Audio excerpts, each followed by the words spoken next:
Meghan Payton. And I have to tell you guys a story because Meghan Payton already confirmed true homie. Yes, absolutely. Today, actually people pointed out we were kind of following around Sean, hoping to maybe snag him for a couple minutes or quick interview that you guys are going to see later in the show. And we catch him as he's going from Pat McAfee to the Rich Eisen show, a nice long walk. And we're like, hey, Coach, do you have a minute? He's like, I don't think so. We're like, all right. He's a busy guy. Got to understand. And we're kind of there. And Meghan goes, no, they're cool. And he's like, all right, we'll see about that. Let's go. So thank you for that. We really appreciate that. Well, I told Zach this. Whenever my dad originally, it came out, he's going to the Broncos. Zach was one of the first people to reach out to me on Twitter and send me a really nice message just welcoming the family to Denver. And then we met at the press conference. And you guys, I've been a huge fan of you guys ever since. And I've been keeping up with you for information too. During this process, I'd go to DNVR and say, all right, what's going on? Let's listen to the podcast. Let's see what's happening. So I appreciate you guys having me on. Oh, yeah. Thanks for coming. This is awesome. Yeah. And really quick, Broncos country, you got to give Meghan a follow on Twitter, Instagram, but also on YouTube. She's got an awesome show. In fact, she was the first person to have Sean Payton on in this entire process. That was a great interview that you do, and I love all the picks you're going to throw out. And we're actually going to ask you for some Super Bowl picks because it is Super Bowl Sunday. Exactly. Yeah, we're at Radio Row at the Super Bowl, and we've barely talked about the game, and we need to get some inside picks from you. But first, Payton's Play. Yep. That is the YouTube channel. We're live on YouTube right now. Everyone just go flood that. Crush the subscribe button. Yeah. Show her the power of the DNVR community. Yes, absolutely. I love that. Thank you. We just filmed a new episode. It's going to be going out tomorrow. I'm excited to get to know Broncos country, though, and just start to get to feel this fan base. You guys have such an awesome fan base, so I'm excited to be a part of it. Hell yeah. Hell yeah. All right, should we jump in? Yeah, let's do it. So, Meghan, on Monday, you had a front row seat to your dad being introduced as Broncos head coach. And one thing he just kept saying over and over and over again is details. He has the what is it, the pocket...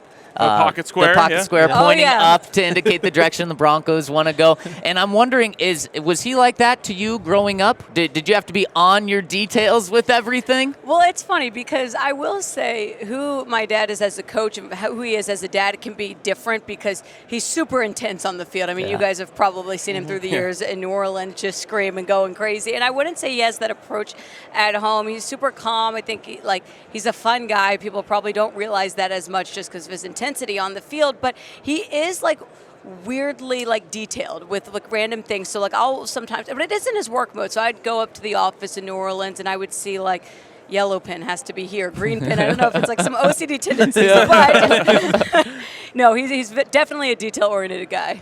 Are you a fan of the visor? He's always wearing that. It's kind of a controversial item. I mean, it's kind of at this point, I don't know anything different. I think I saw him one time in a regular hat, and it was oh, that's weird. I don't know. So I like the visor. So then, are you a fan of a visor on yourself? Do you ever rock that? No. Okay. No. We're not going that far, Zach. Take it easy. I'll gladly take a picture of a visor of him in it, or put it in the background. But no, I'm not rocking a visor. What's it like being, the daughter of a coach? What kind of experiences have you got to have? What kind of people have you got to meet that stick out to you? It's a good question, and it's a question that I've been asked before. I'm sure like anything, there's positives and negatives to both. I mean, and it's been awesome, some really cool experiences, some awesome games, and great opportunities, and yet it's all I know. You know what I mean? Yeah. So I don't know anything different. I know that. He works super hard. So obviously there's long hours there. So we used to always as a family value that summertime. There's the 5-week period, pre-training camp, after mini camp. That 5 weeks is really when it would be cool. We get to all be together. This year was kind of cool though with him taking a year off. He was out in LA. I live out there. We really got to hang out, spend some time together. But I'm excited that he's getting back into it, and I think it's with a perfect organization. And I'm excited to get a bunch of Broncos gear. Had you spent much time in Denver before this week? Literally, this week was the first time I've ever been to Really? Denver. Yeah, I've been to Colorado a couple other times. Okay. The mountains? Yeah, I think Beaver Creek and Woodski. This was a while ago, though. But we landed, and I kind of geeked out because I'm from Texas, New Orleans. I haven't seen a lot of snow in my life. So we land, and I see this beautiful white snow, and I'm like, oh my gosh, we could build a snowman. This place is going to be awesome. And everyone keeps saying how great of a city that it is, and I can't wait to learn more about it. It really seems like an awesome place, and it's an easy flight, so I think I'm going to be there a lot. Let's go. Love to hear it. And now it's just taking it back to that press conference. Another thing your dad said is, I'm with the Broncos now. I can't be pulling for the Chiefs. The Eagles are going to win the Super Bowl. Is that how you see it playing out? Absolutely. We are never going to root for the AFC West. Let's go. You're already part of the Broncos family. Regardless, I would have taken the Eagles in this game anyway. I really do better. think. Yes. I mean, and not to discredit, Patrick Mahomes is amazing. We know it, and he's fantastic. But this Eagles team is complete. They've got the better offensive line. They've got the better defensive line, the better run game. And, I've been looking at different props. I'm in the betting space, so we look at different ways to analyze this game and some ways you can find some value. But I'm all in on Philly here, no matter how crazy their fans might be. Well, let's go. So you mentioned that there's, you know all about the props, and I love that you've killed it in the postseason with picking it on your show too. So another reason to check out Payton's play. What's something we need to know? What's something we need to get in on? Well, one thing to know is when you're looking at the Super Bowl as a whole, it's such a bet-on game, and so everyone loves to take an over. You're never going to hear a casual person be like, oh, you know what, I like the under here. I want boring. Yeah, exactly. How boring. But because of that, these numbers kind of shift. So Jalen Hurts, his passing prop right now is at 241.5 passing yards, right? So that's where the line is set. And if you're, a fan that's just casually betting, you're probably going to say, oh, I want to take the over on that. Yeah. But one angle I'm having is I think the Eagles are going to run the ball a lot. And Jalen Hurts isn't 100% healthy.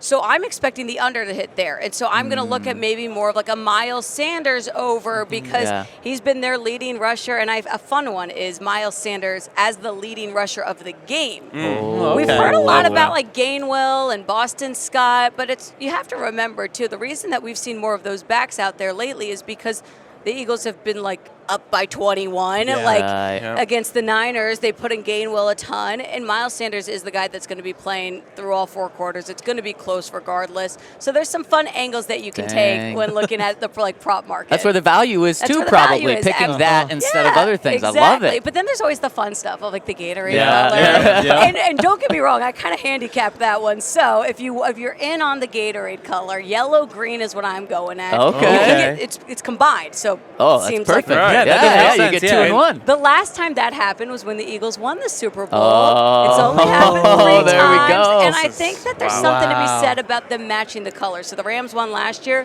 The Gatorade was blue. Right. So if you're in on the Eagles winning, the Gatorade might be green. Well, and the Chiefs have yellow. Exactly. Yeah, exactly. They do have That's yellow. not going to happen. That's not going to happen. But yeah, you're right. So it's kind of that yellow. Absolutely. Even more of a reason. That is perfect. That's high level analysis. Literally doing research on Gatorade color from years past. It's incredible. Do you still dislike the other NFC South teams, like the Bucs and all that, or does that go away now?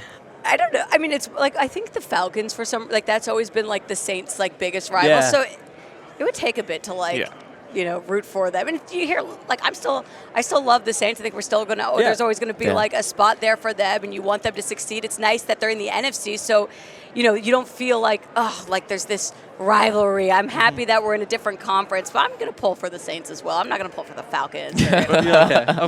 What inspired you to want to get into this side of things? Your dad had made the joke about how your brother wants to hire and fire him, and you want to be able to cover it. What made you want to get into this?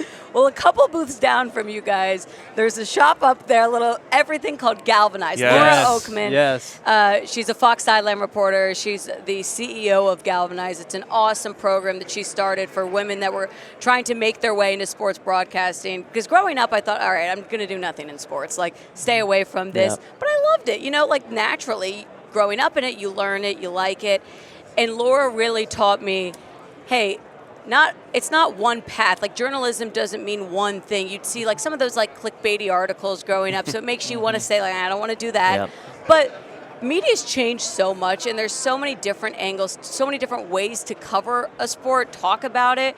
And I'd say that she's definitely the main reason that I'm still in it right now. Yeah, that's great. And we kind of have similar paths of getting here in the way where